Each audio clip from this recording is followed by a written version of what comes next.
Hello दोस्तों, नमस्कार। स्वागत है आप सभी का हमारे YouTube चैनल एग्जाम बार में। आज की समसामयिकी में हम बात करेंगे मिशन अमृत सरोवर के बारे में। जानेंगे कि ये न्यूज़ में क्यों चल रहा था, तो इसको लेके हम फैक्ट्स देखेंगे कि हमारे एग्जाम के पॉइंट ऑफ व्यू से क्या इंपॉर्टेंट है।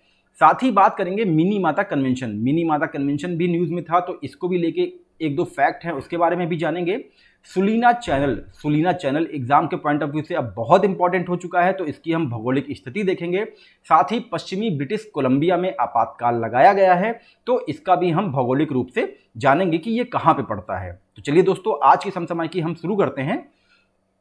आज 20 अगस्त है और आज के दिन अक्षय ऊर्जा दिवस मनाया जाता है। इसकी शुरुआत वर्ष 2004 से हुई थी और आज ही के दिन सद्भावना दिवस भी मनाया जाता है और सद्भावना दिवस पूर्व प्रधानमंत्री राजीव गांधी के स्मृति में मनाया जाता है। अब बात करें भारत के चंद्रयान 3 और रूस के लूना 25 की, तो दोनों जो है चंद्रमा की कक्षा में पहुंच चुके हैं।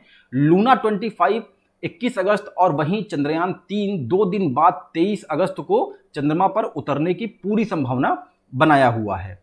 अब अगर हम बात करें कि क्या इन 50 सालों में ऐसा कोई देश है जो कि अपना अंतरिक्ष यान चंद्रमा पर उतारने में सक्षम रहा है, तो वो है चीन। चीन 2013 में चांगई 3 और 2018 में चांगई 4 को सफलतापूर्वक चंद्रमा पर उतारा था। ये आपके लिए जानना बहुत जरूरी है एग्जाम के पॉइंट ऑफ व्यू से। अब आगे बात करें अंदूरी उत्सव, या जिसे हम बटर फेस्टिवल के भी नाम से जानते हैं। इसका आयोजन उत्तराखंड के मुख्यतः उत्तरकाशी जिले में मनाया जाता है और इस फेस्टिवल में एक दूसरे के चेहरे पर मक्खन और दूध लगाया जाता है। अब बात करते हैं कन्नौज की, तो कन्नौज उत्तर प्रदेश में ई ऑफिस लागू करने वाला पहला जिला बन गया है। इंपॉर्टेंट है, यूपी स्पेसिफिक है, इसको आप ध्यान रखिएगा। महाराष्ट्र सरकार ने राज्य के 17 जिले के सभी आदिवासी क्षेत्रों को मुख्य रास्ते से जोड़ने के लिए भगवान बिरसा मुंडा जोड़ रास्ते योजना को मंजूरी दे दी है। अब यहाँ पे कंफ्यूजन क्रिएट ये हो सकता है कि भगवान बिरसा मुंडा का संबंध झारखंड से है, लेकिन आपको ध्यान देना है कि भगवान बिरसा मुंडा जोड़ रास्ते योजना का संबंध महाराष्ट्र से है। भारतीय राष्ट्रीय राजमार्ग प्राधिकरण ने देश के राष्ट्रीय राजमार्गों पर पुलों, विशेष संरचनाओं और सुरंगों की प्रभावी समीक्षा और रखरखाव सुनिश्चित करने के लिए एक समर्पित डिजाइन प्रभाग की स्थापना की है। तापमान और जलवायु परिवर्तन की वजह से टीटीकाका झील का जल अपने न्यूनतम स्तर पर आ गया है। टीटीकाका झील का संबंध पेरू और बोलीविया से है। आप इन दोनों को मैप में जरूर देख लीजिएगा, और पेरू इन दिनों न्यूज में चल भी रहा था। अब आगे बात करें मिशन अमृत सरोवर की, तो ग्रामीण विकास मंत्रालय ने बताया कि 1,12,277 चिन्हित अमृत सरोवरों में से 81,425 अमृत सरोवरों के लिए कार्य शुरू हो चुका है और 66,278 अमृत सरोवरों का निर्माण या कायाकल्प किया गया है। तो ये न्यूमेरिक डेटा मतलब आपको ध्यान नहीं देना है, लेकिन अब ये मिशन का जब चर्चा हुआ तो एग्जाम के पॉइंट ऑफ व्यू से यहाँ पे इंपॉर्टेंट क्या है, यहाँ पे इंपॉर्टेंट ये है कि इसकी शुरुआत जो है 24 अप्रैल 2022 से हुई थी, ठीक है। और इसका उद्देश्य आज़ादी का अमृत महोत्सव के उत्सव के एक भाग के रूप में देश के प्रत्येक जिले में 75 जल निकायों का विकास और कायाकल्प करना है। अगर हम बात करें देश के पहले अमृत सरोवर की, तो देश का पहला अमृत सरोवर उत्तर प्रदेश के रामपुर जनपद के पटवाई ग्राम में बनाया गया था।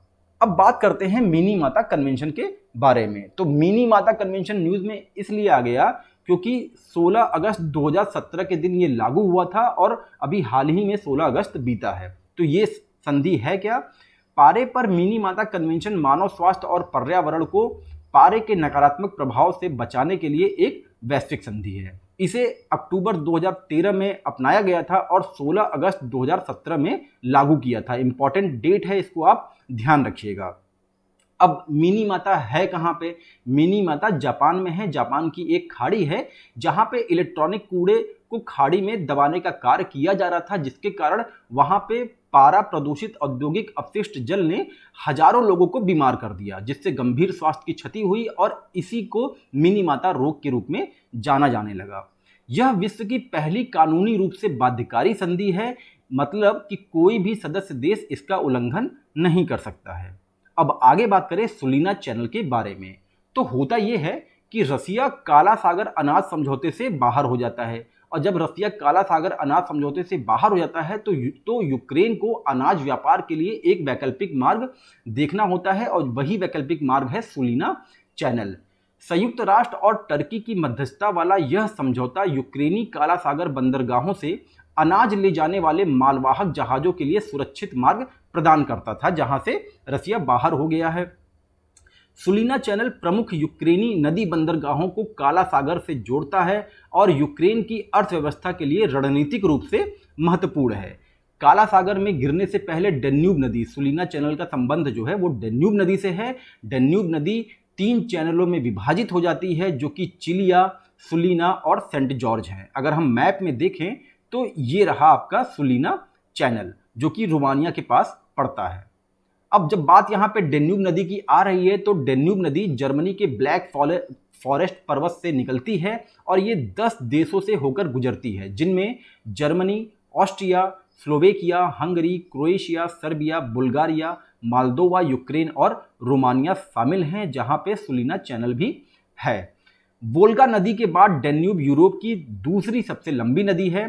समुद्र से लगभग 80 किलोमीटर दूर रोमानिया के पास नदी अपने डेल्टा में फैलना शुरू कर देती है और ये 3 चैनल में विभाजित होती है, जिनका नाम एक बार बता चुके हैं, चिलिया, सुलीना और सेंट जॉर्ज। सुलीना चैनल मालवाहक परिवहन के लिए पर्याप्त गहरा और एकमात्र चौड़ा चैनल है। यह इसे एक प्रकार का नदी एक्सप्रेसवे बनाता है, जो अंतर्देशीय से काला सागर तक माल के परिवहन के लिए महत्वपूर्ण है। अब काला सागर भी न्यूज में आ रहा है, तो काला सागर को भी आपको देखना है कि काला सागर से कौन कौन से देश सटे हुए हैं।